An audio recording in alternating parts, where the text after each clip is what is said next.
Welcome to Movie Nation, where we talk about the movies like it's a national pastime. I'm your host, Ken Reels, and today on the show, we've got Fighting With My Family. We are talking Chris Hemsworth playing the Hulkster, as well as talking about my cinematic journey, going a little more personal this week. Hello, and welcome, ladies and gentlemen, to the show. As always, we have our official episode we start our episode off, of course, with our theatrical release, and we only have one this week, and that is Fighting With My Family. Now, this film was originally a documentary of the same name, and it's about Paige, the wrestler, who had a very interesting situation where she grew up wrestling with her family, and how wrestling was kind of just a thing for her family, her brother, her father and mother, and how she ended up becoming part of the WWE as a prominent wrestler. And it was really good. Like, this film was phenomenal. I absolutely loved every minute of it, and it just was so good. It was really good. It was a really solid film. If you like sports films specifically, you will very much know kind of the beats of this film, as it were, but it's not a awful film, and you kind of expect a little bit of awfulness considering WWE's track record in terms of films. But it's not. It's very much a kind of turnaround for them in terms of their cinematic situation, in terms of production. The Rock is a producer on this film. And he does, even though he is prominent on the poster, obviously, he does appear every so often. And really the big thing about this is it's directed by Stephen Merchant, someone who you don't necessarily think would be very much into wrestling, and in fact he isn't much into wrestling, but he is into good stories. And when he saw the documentary that this is based on, he immediately went, I can do something with this. And very much his writing, the writing in this film is very, very good. I've laughed a lot in films like this, but this is another level of just laughter. Like, I was laughing really, really hard in a lot of this film, and it blew me away how really funny this film was. And I dug it. I dug it a lot. Will it end up being in my best of the year? Now that we're pretty knee deep into this year, given it's Oscar Sunday, the day I'm recording this, I don't know. I don't know whether this is gonna hit my top 10 of the year. It might barely sneak in, but I really dug this film, and not necessarily say I would love to see it again. I might end up watching this again when it comes to VOD or HBO or whatever, just because it's a very fun film to watch, and I think I laughed a good considerable amount of time, And Vince Vaughn plays this a very like balanced comedy to drama ratio, and I think I think that's where I like Vince Vaughn. I don't like him when he's just in a straight up comedy because I don't find him particularly that funny. But what I do consider him good in is just when he mixes his comedy with his drama. And I think he's a good supporting player. I don't think he's a good lead player. And when it comes to the lead of this film, she is just absolutely phenomenal. I can't recommend just checking it out simply for her acting and just the gravitas that she brings, and you feel it. You feel this connection between her and the brother, her and her family. Like, you really do see a lot of great acting from the actress playing Paige, whose name is escaping me right now. But she is absolutely really good. Her brother is equally as good. The actor playing her brother is equally as good, and he does a lot. And I'm personally a fan of actors that emote with their eyes, and both these two younger actors just do a great job of showing emotion through just facial and eyes. It's very, very good in terms of its acting. Nick Frost as the dad is hilarious. Like, every time he's on screen, you're gonna get a good laugh out of him. Especially when you realize that bombasticness is pretty much the way the dad is in real life. It is because at the end during the credits, they show a bit of the documentary footage, and yeah, no, that is exactly what this dad is like. And Nick Frost kind of like embodies that bombasticness 100%. And I totally dug it. I totally dug this movie. It is not a amazing film. I wouldn't say it's a must see in the theaters, but I will say it is definitely something worth checking out. If you have time to go see it during like a matinee screening, it's definitely worth it. It's worth it. I would give it a solid 9 out of 10. It is a great film for sports fans. It's a great film for wrestling fans. It's a great film for people who don't even like wrestling, because it's just a great family story. And that's really all I can say about it, because it is really just it's solid. It's a solid film, and you guys should really check it out. And that leads us into our big news stories for today. And the first up on the news docket is that Chris Hemsworth is tapped to play Hulk Hogan in a biopic directed by Todd Phillips. And this is from the Hollywood Reporter. Hulkamania is going to run wild. Chris Hemsworth is set to portray wrestling superstar Hulk Hogan in a biopic that reunites Todd Phillips with Scott Silver, the respective director and writer of the upcoming DC movie The Joker, which is coming out later this year. John Poliono.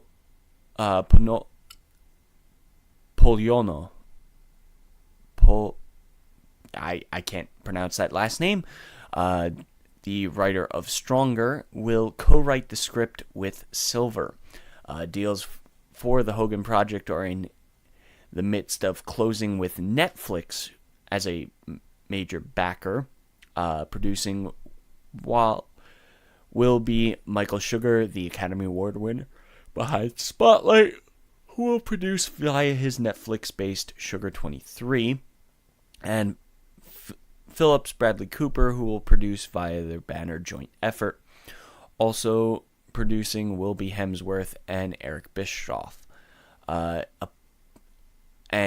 I have no idea if... I'm pretty sure Hogan has a stake in this as well as a producer, so I'm not 100%. This article doesn't say. I've heard he's a producer on it. I haven't been able to clarify whether he's a producer or not on this. I assume he's a producer on it. And Hogan began his career in the 1970s in the Florida wrestling circuit. While he started in the WWF, he frequently squared over against Andre the Giant as a heel. When Vince McMahon took over the company and began expanding it into a national presence, Hogan was its face, and by then a hero. By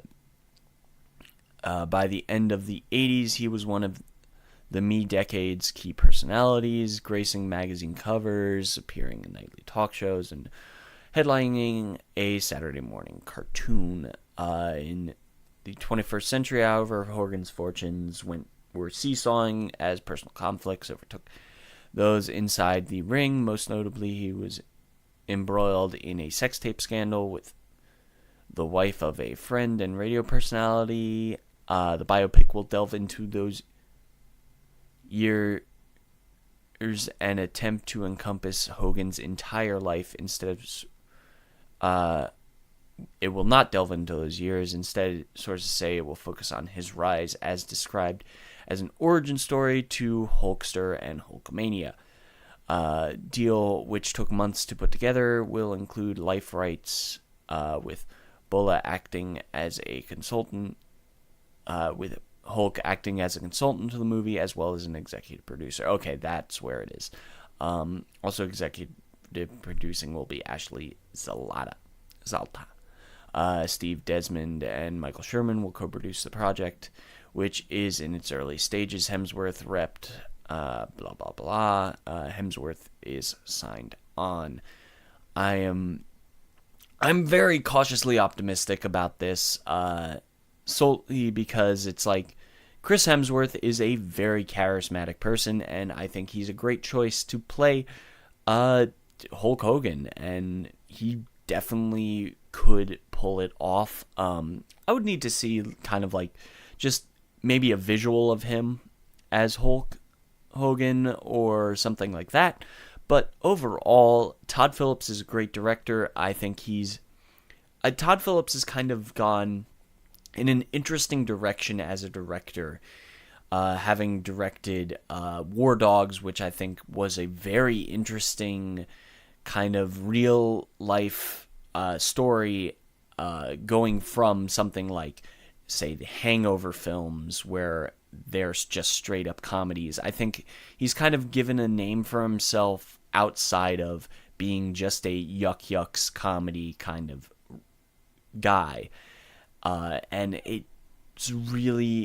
I'm really interested to see what he can bring to the table on a film about wrestling, in all extensive purposes. And the other big thing is actually our box office, because How to Train Your Dragon 3 is lighting up with a franchise best of $55 million. Several films hitting the sequel, Cursed Lego Movie 2, not connecting, Happy Death Day to You, getting middling box office returns. And yet, here's How to Train Your Dragon 3, The Hidden World, a threequel, out here earning the highest opening in 2019 so far. Trilogy capper, written and directed by Dean DuBois, fired up $5.5 million in its debut weekend. For comparison, How to Train Your Dragon 1 bowed at 43.7. Its sequel, How to Train Your Dragon 2, premiered 49.9. Animated film from DreamWorks is also setting the overseas box office ablaze, notching another 34.7 million for an international take of 216.9 million. It's not so breezy a story for the number 2 slot, which is Alita Battle Angel, dropped 57% from its premiere, earning 12 million, bringing the film's domestic total to 60 million. Robert Rodriguez's CGI-heavy manga adaptation is still fighting valiantly against its $200 million price tag. I don't think it's a $200 million price tag, but that's just misreporting. Although response has been less than enthusiastic here in the States, reports are hinting that Alita debuted in China to a tune of more than $60 million, with an official number on its way later today. Basically, a lot of its box office returns are going to be international when it comes to Alita, which is like a whopping 70% of Aquaman's $1 billion plus take came from the foreign box office. And it is very, very interesting. I think China and a lot of the Middle Kingdom is going to kind of save Alita from being an absolute box office failure. I think it's not going to fail in terms of domestic. According to Fox, it is outgrossing its expectations. I think the expectations are very, very good for Alita. Meanwhile, the weekend's other new wide releases, writer-director Stephen Merchant's Fighting With My Family is off to a perfectly okay start with an 8 million take plus a near-perfect A cinema score, good enough for 4th place behind Lego Movie 2.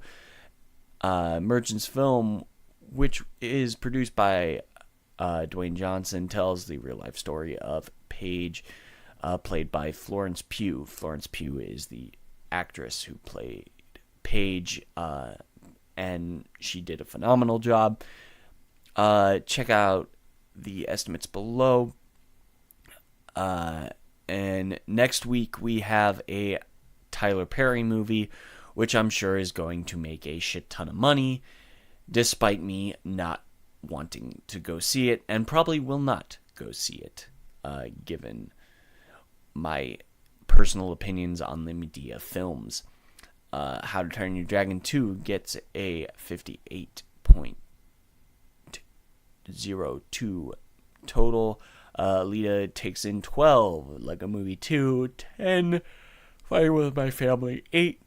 Isn't It Romantic coming in at number 5 and looking like that is flopping hard. What Men Want, 5.2. Happy Death Day to You, not even reaching 5 million, but given its budget, it is making money at the very least. Cold Pursuit, 3.3. The Upside is 3.2. Still in the top 10 for that movie. And Run the Race, which is a small independent film. I don't actually know what that movie is. I might check it out if it comes around me. And that is 2.27.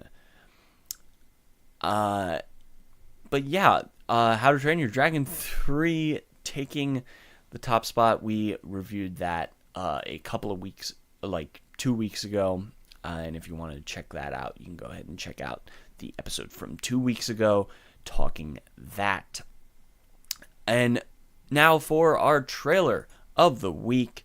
And the trailer of the week goes to a film starring Ethan Hawke, Dane DeHaan, Jake Schur, and Chris Pratt. And it is called The Kid. And it is a story about Billy the Kid. And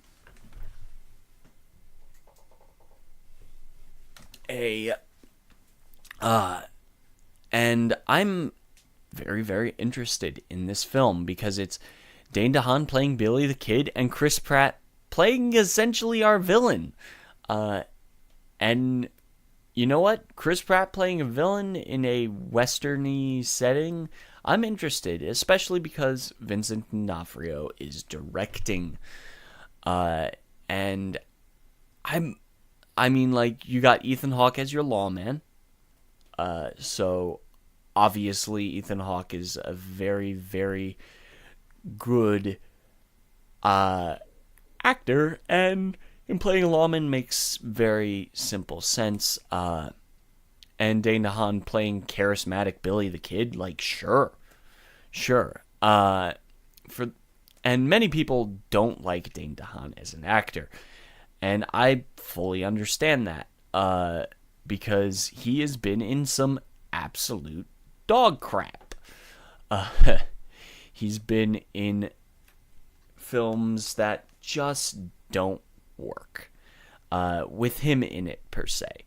I think, and it's interesting. It's going to be all from the eyes of this young boy who kind of gets caught in the crossfire, and I'm very, very interested to see what happens with this film, because it could be really, really good. It could be really good. It could be kind of shit. Who knows? But I think Chris Pratt being the bad guy in a film is very, very interesting, and I like the prospects of it. But yeah, like, overall, The Kid is something to kind of put on your watch list, and kind of take a look at what could happen with that. So anyway, guys, we're going to go ahead and transition into our main topic, which is actually a more personal talk. And this is about my cinematic journey. I've always been kind of attracted to cinema ever since I was, like, literally a baby. I'm not even joking. My mom tells stories of her just putting on, say, some of the classic Disney films, or more importantly, The Lion King was a big one when I was super, super young. She would put the VHS in and just play it, and she would be able to take a nap for like an hour, hour and a half, while I'm sitting there just fixated watching The Lion King on the TV. And I would just sit there and enjoy myself and indulge in watching that film. And that kind of progressed as I grew older. Disney was a huge part of my childhood. I remember going to see The Little Mermaid when it got re-released with my grandmother, and having that very seeing that film in theaters was very, very cool. As well as getting to see stuff like, I ended up seeing George of the Jungle with my grandmother as well. And like the Brendan Fraser film. And I thought that movie was pretty funny, give or take. There's some, you can argue there are some things that aren't great about that film, but overall I think it's a solid comedy. I was when my little brother was being born. I was obsessed with Pocahontas, and I still enjoy that film, given all its inaccuracies historically. I think the sequel kind of fixes a lot of the historical inaccuracies, give or take. It kind of just rewrites a lot of the cinematic bits, as it were. And more importantly, like, I didn't really dive headfirst into film uh, until about when I was in high school, and I had a bout of insomnia. I would stay up super late my senior year and just kind of go over some of the things I hadn't seen before. More specifically, when I was a senior in high school, I started to get into horror films, specifically, and the first actual film that kind of made me fully understand why horror is so good the uh, is actually a horror remake of a foreign film, Quarantine, based on a, I think, Spanish language film, uh, and it's essentially zombies. It's essentially a zombie story set in a much more realistic fashion. It's a found footage film, and it's not a very good film. The Quarantine film, the the original is a great film. I've actually gone back and watched it, and that is a great found footage film. But Quarantine as a whole is a very, very poor film and actually kind of laughable. And I remember watching that as a junior in high school, during it was at a time where I had free time before finals, and one of my buddies, who was older than me and was a senior,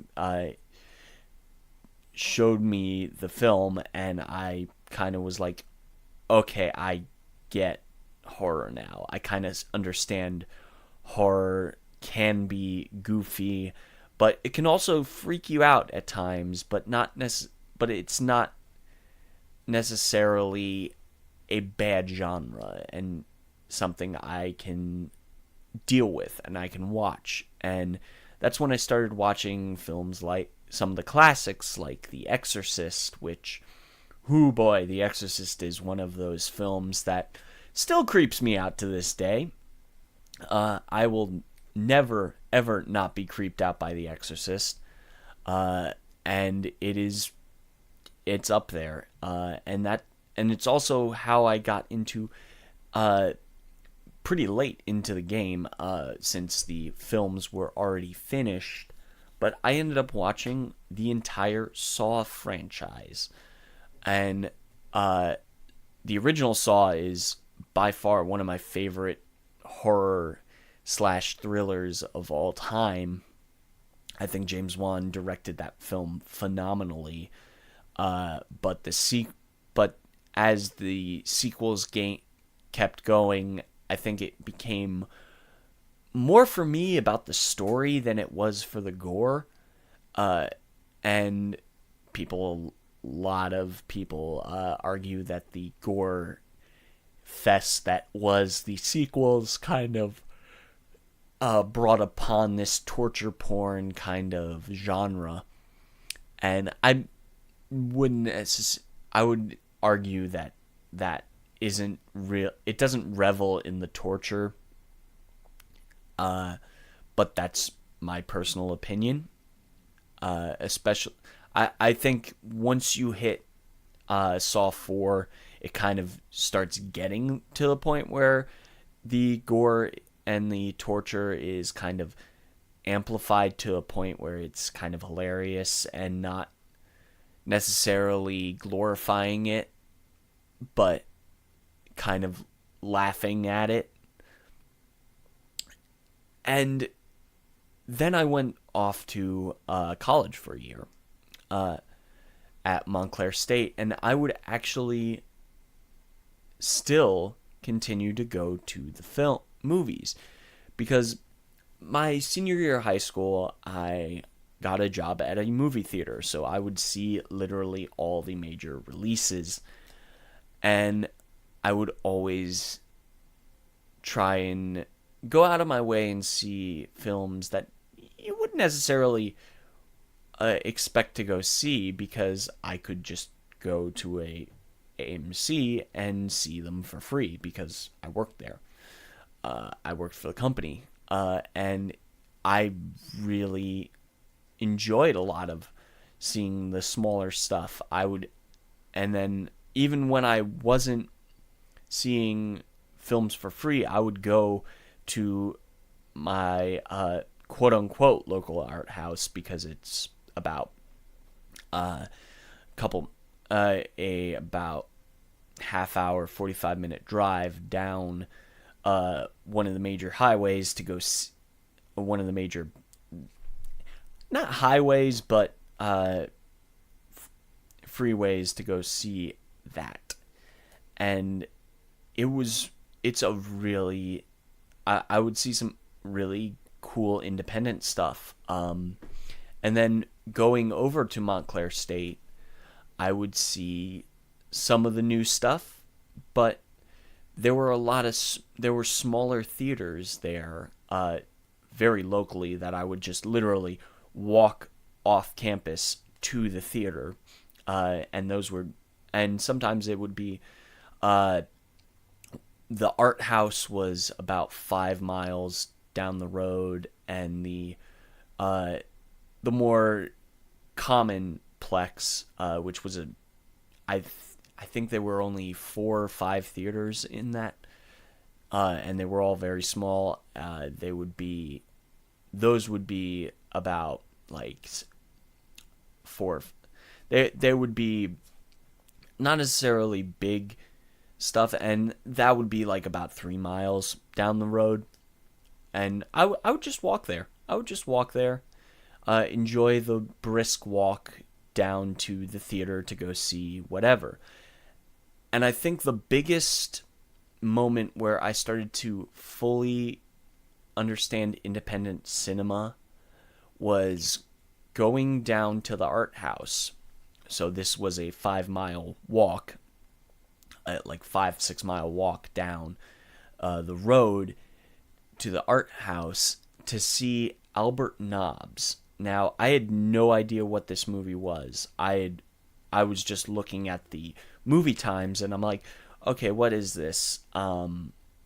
What's this movie? And I saw the trailer, and I'm like, okay, this looks interesting, and I go see it. And this is kind of where I started to fall in love with Glenn Close as an actress.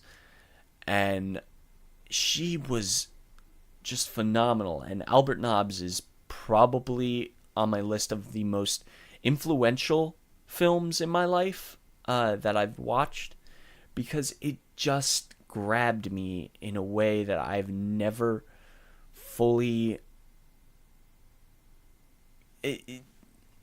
I've never fully appreciated how much that film means to me personally, and it just blows me away. And then there are other films where I've gone back and kind of start, and this is also like the age where I started collecting film, and it would just like go on, and especially when I was in college, like I got to see Drive. I went to go see Drive in the theater, and that was another big cinematic experience for me where I was just like, this is really cool. I really dig these independent pieces of cinema. And then I started to also kind of expand my filmography by seeing Broadway stuff, because I took a class on Broadway and musical theater, and that was a great class. I loved that class. It was so interesting to see all these very different eras of musical theater. I saw Yankee Doodle Dandy at that point. I saw an original production of Sweeney Todd with Angela Lansbury as Mrs. Lovett, and that was great. I and it brought me to this connection of how film could tell stories and tell different things in different mediums. And a lot of the independent stuff was phenomenal. And this is also where I started to just like expand my collection of films. Like I would see a film and just go like, yeah, I really like this film. I should buy it in physical media. And now my collection is massive. It takes up shelves upon multiple shelves of cases full of film stuff and TV, and some of it is collections, especially my senior year of high school. I bought a massive Blu-ray set, and it is the Warner Brothers 50th anniversary collection, and it contains 50 Blu-rays that go across multiple eras of film. And it's like the Warner Brothers 50 best films. And it is a great collection. I haven't even watched some of them. I've watched a good chunk of them. And I want to end up expanding my filmography by watching stuff like that. Or say it was a couple of years ago that I finally watched the Godfather films and got to experience those kind of for the first time. Like, I knew a few things about it, but seeing it as a whole kind of shaped me. And generally, like, working in a movie theater kind of shaped my opinion on spoilers and the spoiler culture when it comes to film. I don't think a bad film will be ruined by a spoiler. A good film will never be ruined by spoilers, ever. You will never see a bad film, and you will never see a good film and watch it with spoilers and not still enjoy it to some capacity. And I think that is a huge element of what makes some of the films that I've experienced. Like, when Star Wars Episode 9 came out, I was working in the theater.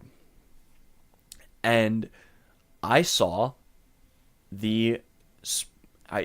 I saw the major death in that film. And it didn't ruin me. It didn't ruin my experience seeing it in its entirety a couple days later. Actually, a day later, as it were, because I saw it on Saturday. I saw that movie on Saturday, which was my birthday, and then I had seen the film, The Big Moment, on that Friday when I was working.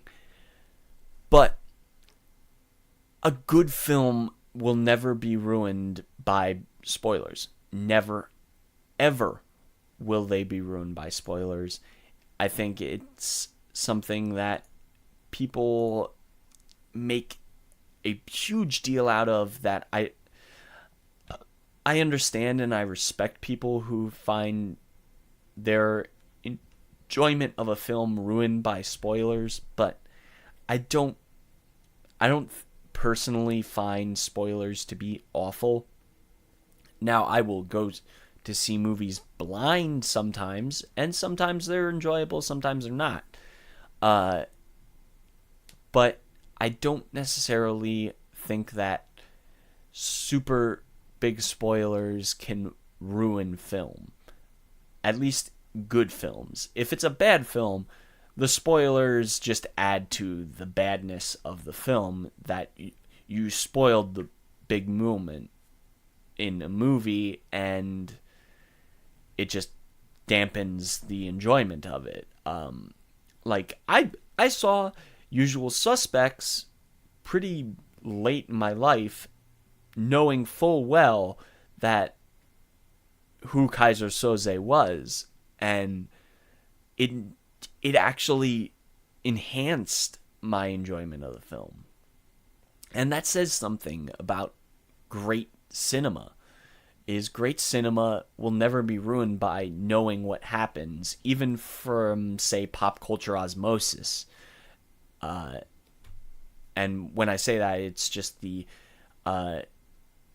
people knowing it straight through pop culture and not necessarily through actually viewing said film. And I'm so excited. I'm really excited to see Avengers Endgame, which is coming out later this year. Avengers Endgame is... I'm not necessarily gonna not avoid watching trailers or TV spots that come out for it, but I don't necessarily think it's gonna be a...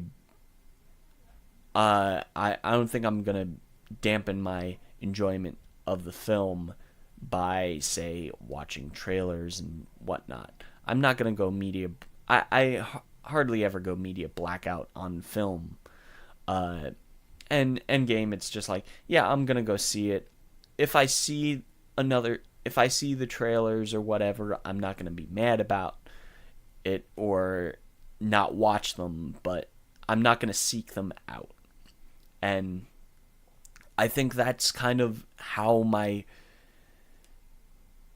idea of cinema is shaped. I don't necessarily seek out... I will seek out weird films. I seek out more obscure stuff, or dive into like the bargain bin at Best Buy or a Walmart and kind of see what we got here. Is there anything I'm interested in? Sometimes I find some really cool stuff. I've talked about it on this show. I've talked about Jin.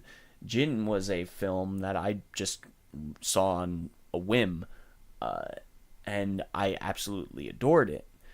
And I think if you want to expand your cinema experience, go see a film on a whim. Maybe watch the trailer, maybe don't, but go see something you wouldn't necessarily think you'd enjoy, and maybe you actually will enjoy it. Because that's the best way to expand your repertoire of cinema, is to kind of go and see stuff you wouldn't necessarily see, and then even do as I do. I will wiki dive into, okay, what has this actor done? I really like this actor. What else have they done? What weird stuff can I see? And I've seen stuff like Red Belt. Red Belt is a film with Chiwetel Ejiofor and Tim Allen, who Tim Allen is playing a bad guy in that film, and that is a really, really cool film and really something interesting. And it's just like, go ahead and search odd films that you wouldn't necessarily want go see normally, and I think that's where your cinema can expand. And that's the best way to expand your cinematic life, is to go see something random. Go see something completely random and nothing that you would necessarily expect to see. And that is overall how you can really just progress your idea of what film is and where filmmakers can take it. And you'll enjoy film a lot more. You'll start to understand kind of the mechanics of making a film and make it a lot easier for you to, say, review them. And that's kind of my takeaway when it comes to my own personal cinematic experience and where things can progress and how you can progress your own cinematic journey. And my cinematic journey isn't over yet. I'm, of course, doing this podcast, so I'm going to be seeing more obscure films. Not necessarily, I will always see some of the big releases, but I want to kind of every now and again go see films that you wouldn't necessarily want to go see, and possibly enlighten you as an audience at what really should be looked at, what should be looked at, and what shouldn't be looked at. And even if it's a bad film, I'm never going to flat out say, don't go see bad films, because sometimes the worst films can actually give you the best experiences in terms of just learning how good cinema is made. And with that, guys, I think we're going to end it off for today. Thank you guys for watching and or listening. I'm going to go ahead and get up out of here next week. I have no idea what the major releases are next week, so we're going to go ahead and play it by ear, because there's not much. And then the week after is Captain Marvel, so we're going to do that. Next week, we are probably going to be talking Oscars. It's the Oscar post show, as it were, because the Oscars are airing tonight as I'm recording this. And we're going to go ahead and get up out of here. So, bye, guys. Thank you for listening to Movie Nation. Where shall I go? What shall I do? Frankly, my dear, I don't give a damn. You can like us on Facebook. Go to facebook.com/Movie Nation Podcast. Or follow us on Twitter @Movie Nation Pod. Everybody likes you. Everybody hates you. If that's so, and you would like to get in contact with us or leave feedback for the show, you can do so at the respective socials or send us an email, movienation@hotmail.com. That's movienation@hotmail.com. Or you can do so on our episode post over at movie-nation.com. That's movie-nation.com. And tell our enemies that they may take our lives, but they'll never take our freedom! And you have the freedom to listen to us next time. Is looking at you, kid.